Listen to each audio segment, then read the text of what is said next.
Vamos falar neste vídeo sobre os erros computacionais, ou seja, erros que são cometidos pelo computador. O primeiro tipo de erro são erros relacionados a sistema de ponto flutuante. Como nós já vimos, conjunto que representa os números de ponto flutuante, ele é finito, discreto e não uniforme. Então, qualquer número real representado nesse sistema vai conter um erro chamado erro de representação.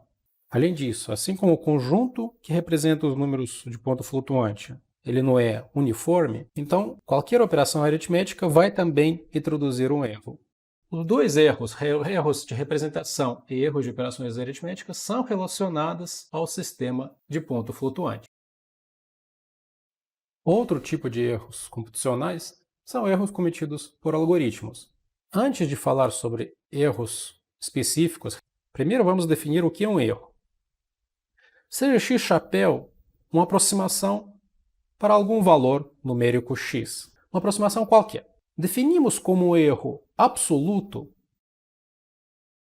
a diferença simplesmente entre x e x chapéu, essa diferença em módulo, a distância entre x e x chapéu. E definimos como erro relativo como a distância entre o x e x chapéu normalizada pelo valor de x.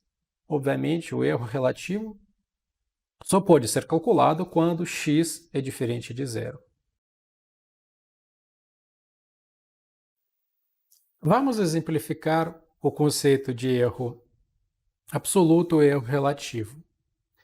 Considere um sistema de ponto flutuante com base decimal e 4 dígitos na mantissa. Vamos considerar dois números nesse sistema. X dado por 0,1 vezes 10 elevado a menos 5 e y dado por 0,1 vezes 10 elevado a 10. Dentro desse sistema de ponto flutuante, quais são os próximos valores que vamos denotar por x chapéu e y chapéu representados? Bem, o próximo valor representado em relação ao x, eu tenho que pegar o último dígito da mantissa de x e aumentar em uma unidade. Portanto, o x chapéu é 0,1001 vezes 10 elevado a menos 5. E o próximo valor representado em relação a y é 0,1001 vezes 10 elevado a 10. Geometricamente falando, no eixo dos números reais, nós temos dois números seguidos dentro do nosso sistema de ponto flutuante, x e x chapéu, que estão próximos ao zero. E mais longe do zero, nós temos dois números seguidos representados por y e y chapéu. A distância entre x e x chapéu e y chapéu representa exatamente o erro absoluto. Erro absoluto entre x e x chapéu é dado por 10 elevado a menos 9. Erro absoluto entre y e y chapéu é dado por 10 elevado a 6. Agora, o erro relativo entre esses valores pode ser interpretado como normalização do erro absoluto. Ou seja, erro relativo entre x e x chapéu é o erro absoluto entre x e x chapéu dividido por valor de x, que vai ser dado por 10 elevado a menos 3. Erro relativo entre y e y chapéu vai ser dado por erro absoluto entre esses dois valores, dividido por valor de y. Será 10 elevado a menos 3, ou seja, será igual ao erro relativo entre x e x chapéu. Notem que dentro de um sistema de ponto flutuante, as distâncias absolutas entre dois números consecutivos representados podem ser diferentes. A diferença entre eles pode ser extremamente grande. Mas a magnitude do erro relativo entre dois números consecutivos sempre será a mesma, independentemente se esses números estão próximos ou longe do zero. Vamos falar agora sobre erros de representação. Dado um número real x qualquer, denotamos por fl de x um número que representa x dentro de um sistema de ponto flutuante escolhido. O que geometricamente seria esse f(L) de x? Dada a nossa reta real, os valores discretos representados pelo sistema de ponto flutuante e um x qualquer. Bem, o f(L) de x seria o valor representável mais próximo ao x. Agora, se eu escrever meu f(L) de x como uma função que depende de x, da seguinte forma: f(L) de x igual a x vezes 1 mais certo delta. Se eu definir f(L) de x dessa forma, o que seria o delta? Bem, se eu isolar o delta simplesmente, reescrever a minha expressão isolando o delta, nós vemos que o delta vai ser igual a x menos f(L) de x dividido por x. Ou seja, nada mais é do que o erro relativo, só que sem o módulo. Ou seja, o módulo de delta seria o erro relativo cometido na aproximação. No exemplo anterior, eu comentei que o erro relativo entre dois números consecutivos de ponta flutuante sempre terá a mesma magnitude. Vamos ver o que acontece com o erro relativo de aproximação. Sejam A e A til dois números de ponto flutuante consecutivos que contêm o x, ou seja, x é maior ou igual do que A e menor ou igual do que A til. Suponhamos que o A é exatamente a representação numérica de x, ou seja, flow de x igual a A. Então, nós podemos escrever f(L) de x como x vezes 1 mais delta. Então, o módulo de delta é o erro relativo, ou seja, x menos A dividido por x. Mas assim como a distância entre x e A é menor ou igual do que a distância entre E e A til, eu posso majorar o delta por módulo de A menos A til dividido por x. Além disso, o módulo de x é maior do que o módulo de A. Portanto, eu consigo escrever que módulo de delta é menor ou igual do que A menos A til em módulo dividido por módulo de A. Se eu representar A na forma de número de ponto flutuante, temos que A é igual o sinal vezes 0,m dígitos de mantissa mais base elevado ao expoente. Notem que, para representar o próximo número que vem depois de A no sistema de ponto flutuante, eu tenho que acrescentar uma unidade ao último dígito de mantissa.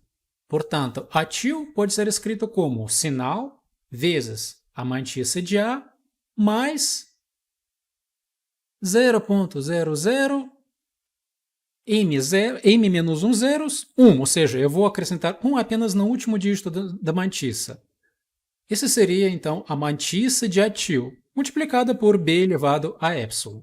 Subtraindo os dois valores em módulo, A menos A til, eu vou b elevado a menos m vezes base vezes expoente do número A, ou seja, o módulo de A menos A til é base elevado a expoente do número A menos m, onde m é a quantidade de dígitos na mantissa.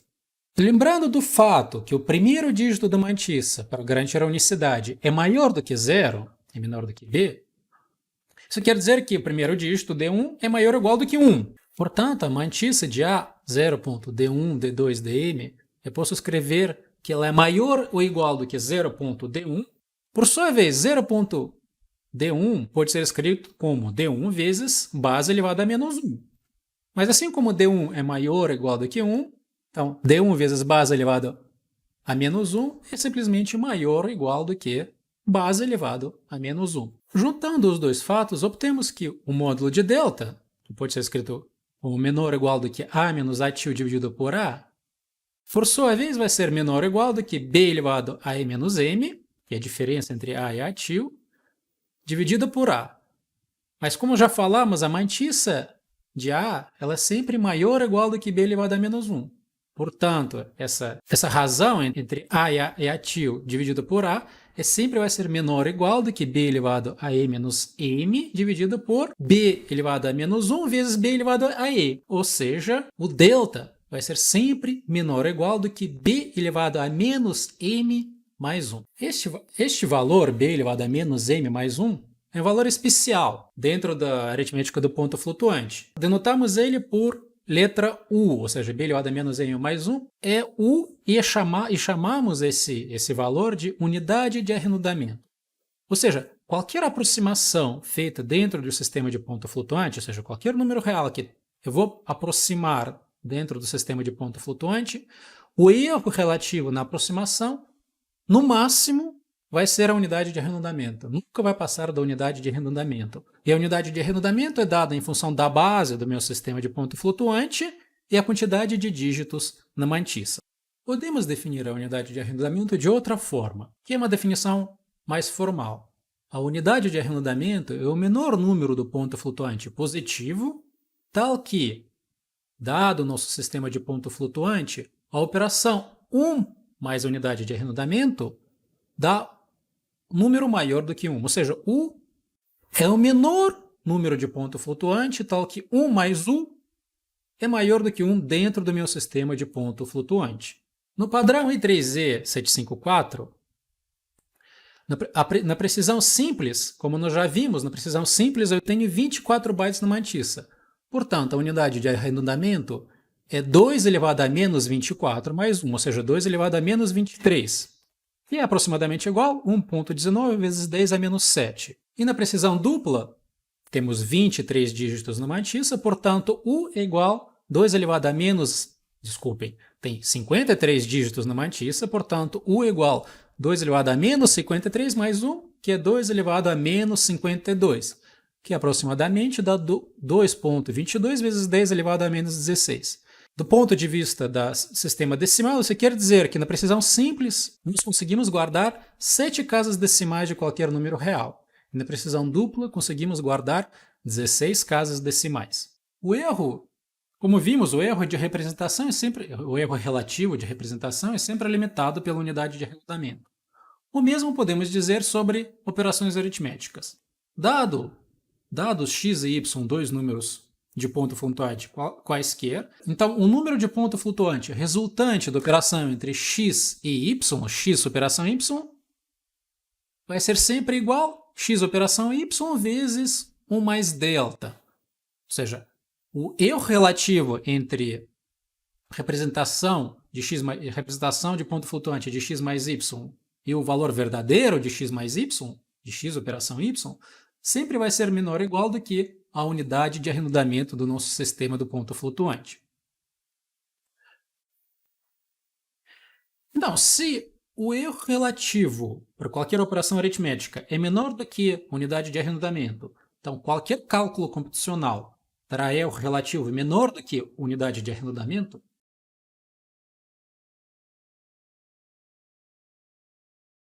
não terá. Implementações erradas podem levar a erros gigantescos. Vamos ver um exemplo. Seja base igual a 10 e números de dígitos na mantissa igual a 4. Então, nesse sistema de ponto flutuante, a unidade de arredondamento é igual a 10 elevado a menos 3. E vamos fazer a seguinte operação. Vamos calcular x, que é dado por 43, mais 0,0021, menos 43. Obviamente, a solução exata é 0,0021. Agora, se eu inserir essa conta no computador, ela vai ser feita da esquerda para a direita. Primeiro vai ser feita a soma e depois vai ser feita a subtração. Se eu estou num sistema de ponto flutuante com 4 dígitos na mantissa e base decimal, qual que vai ser o resultado entre a soma de 43 com 0,021? Notem, para representar o resultado exato, eu precisaria de 6 dígitos, mas eu tenho apenas 4 dígitos na mantissa. Portanto, o resultado dentro do meu sistema de ponto flutuante, entre 43 mais 0,021, vai ser 43. Em seguida, a operação entre o resultado, que é 43 menos o 43, nesse caso vai ser feito de forma exata no meu sistema de ponto flutuante, e o resultado vai ser 0. Então, qual que vai ser o erro relativo cometido entre o valor exato e aproximação? Vamos primeiro analisar o erro cometido em cada passo.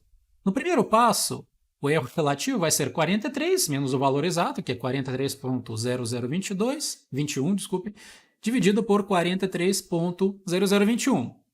E o delta vai ser dado mais ou menos por 4.88 vezes 10 elevado a menos 4, que é menor do que 10 a menos 3, que é a nossa unidade de arredondamento do sistema que estamos trabalhando. No segundo passo, 43 menos 43, essa conta vai ser feita de forma exata, portanto, o erro relativo vai ser igual a zero. Mas qual que vai ser o erro relativo final entre x e a aproximação de x feita por esta conta? O x-chapéu, nossa aproximação, vai dar zero. Portanto, o erro relativo é módulo de x menos x-chapéu dividido por x, que vai ser igual a 0.0021 dividido por 0.0021, ou seja, igual a 1. Portanto, o erro cometido nessa conta, se ela for feita no sistema de ponto flutuante com 4 dígitos na base decimal, é de 100%. Mas por que o erro é tão grande? O que aconteceu durante os procedimentos? Bem, no primeiro passo, nós fizemos a soma entre um número grande e um número pequeno, ou seja, 43 mais 0.021. Assim como nós não conseguimos guardar todos os dígitos, os últimos 2 dígitos, que exatamente são os 2 dígitos do segundo membro da operação, foram perdidos. Ou seja, o resultado dessa soma deu exatamente o primeiro número. O segundo número como se não estivesse lá, ele foi perdido. E no segundo passo, eu estou subtraindo do valor da soma, dessa soma de um número grande com um número pequeno, o mesmo valor grande. Então, os dígitos que foram perdidos na operação soma, a princípio, eles não são relevantes, porque eu estou fazendo soma entre valores de grande magnitude, então 0.021 é muito pequeno em relação a 43. Então, essa perda em si ela não é muito significante. Mas na segunda operação, quando eu estou subtraindo do resultado 43, aqueles dígitos perdidos novamente se tornam significantes. Ou seja, eu não consigo mais recuperar aquilo que foi perdido, e que nos leva ao resultado final com erros extremamente grosseiros. Esse fenômeno é conhecido como perda de dígitos significativos. E nesse caso, ele pode ser evitado de forma bastante simples. Basta reordenar a ordem das operações. Se eu fizer 43 menos o 43 e depois somar o 0.021, o resultado vai ser exato mesmo no nosso sistema de ponto flutuante com 4 dígitos na mantissa. O próximo exemplo também mostra o fenômeno de perda de dígitos significativos. Imagine que eu quero fazer a seguinte conta: raiz de 36 mais 0.019 menos 6. Notem que a raiz de 36 é 6. Então, a 36 eu somo um valor muito pequeno e depois subtraio o valor muito próximo ao que está dentro de raiz. O que vai acontecer no nosso sistema de ponto flutuante com 4 dígitos? Bem, a solução exata vai ser 0.0015, 83, 1, etc. Agora, a aproximação com 4 dígitos na mantissa vai dar o seguinte resultado: 36 mais 0.019, tendo 4 dígitos na mantissa, a representação numérica vai ser 36.01. O 9 vai ser jogado fora. Nesse caso, eu estou usando simplesmente o truncamento. Vai ser 36.01. Eu estou truncando o valor a partir do quarto dígito. A raiz quadrada de 36.01, na nossa aritmética de ponto flutuante, vai ser mais ou menos 6. Vai ser dada, ou seja, o resultado da raiz quadrada vai ser 6.001. E a diferença entre 6.001 e 6 vai dar 0.01. Esse seria o nosso x-chapéu, ou seja, a aproximação da nossa conta. E o erro relativo, nesse caso, vai ser x menos x-chapéu dividido pelo módulo de x, vai ser dado por 0.3683, ou seja, 36%. O erro entre a solução exata e a solução aproximada, nesse caso, vai ser 36%. Mas como evitaria, nesse caso, a perda de dígitos significativos? Aqui eu não consigo apenas reordenar a operação aritmética, porque a raiz quadrada tem que ser feita antes de subtrair os 6. Portanto, aqui tem que ser usada uma outra ferramenta para evitar o cancelamento de dígitos significativos, que nesse caso é multiplicar e dividir por conjugado. Multiplicando e dividindo raiz de 36 mais 0,019 menos 6, multiplicado e dividido pelo seu conjugado, obtemos a seguinte expressão: 0,019 dividido por raiz de 36 mais 0,019 mais 6. Agora, se nós resolvemos essa expressão dentro da nossa aritmética do ponto flutuante, vamos obter os seguintes resultados. Primeiro, operação dentro da raiz, que é 36 mais 0,019, que dentro da nossa aritmética vai nos fornecer 36,01. Depois, extração de raiz, que vai nos dar 6,001. Depois, eu somo a parte do numerador, eu somo a raiz com 6, portanto, vai dar 6,001 mais 6. E dentro da nossa aritmética, novamente, tendo apenas 4 dígitos, vai dar 12. E, por fim, eu faço a divisão entre 0,019 dividido por 12, que vai nos dar 0,001583. Notem que a diferença está na quinta casa, ou seja, as primeiras 4 casas entre a solução exata e essa solução aproximada vão ser iguais. E o erro relativo vai ser 0,7 mais alguns dígitos vezes 10 elevado a menos 5, que é muito menor do que a unidade de arredondamento do nosso sistema, que é 10 elevado a menos 3. Outro exemplo onde a perda de dígitos significativos pode levar a resultados com erros relativos relativamente grandes são somatórios. Tem que tomar cuidado para fazer o somatório na ordem certa.